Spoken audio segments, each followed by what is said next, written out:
আসসালামু আলাইকুম বন্ধুরা, এটা হচ্ছে স্যামসাং J7 প্রাইম মডেল। এই ফোনের সমস্যা হচ্ছে যে ডিসপ্লেতে লাইট আসছে কিন্তু কোনো প্রকার টাচ ওয়ার্কিং করে না।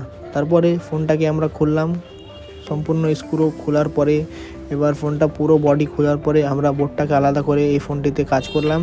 কাজ করার পরে সুন্দর করে আঠা দিয়ে আবার সেই তার পুরাতন ডিসপ্লেটাকে আমরা আগে বসিয়ে দেখব যে এখন টাচ ওয়ার্কিং করছে কি করে না।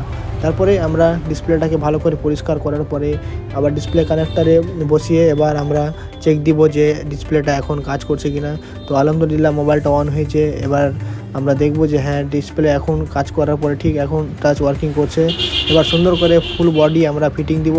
ফিটিং দিয়ে মোবাইলের যে সমস্ত সিম ট্রে বা সিম সোয়াইপ যেগুলো আছে সেগুলো আমরা ঢুকিয়ে দিলাম। ঢুকিয়ে এবার আঠাটা শুকানোর জন্য পুরো রাবার ব্যান্ড দিয়ে মোবাইলটাকে প্যাক করলাম এবং কাস্টমারকে দিয়ে দিলাম। তো আপনাদেরও যদি মোবাইল এরকম সমস্যা হয় তাহলে আপনারা আমাদের কাছে আসতে পারেন এবং আমাদের চ্যানেলে ভিডিও দেখতে পারেন।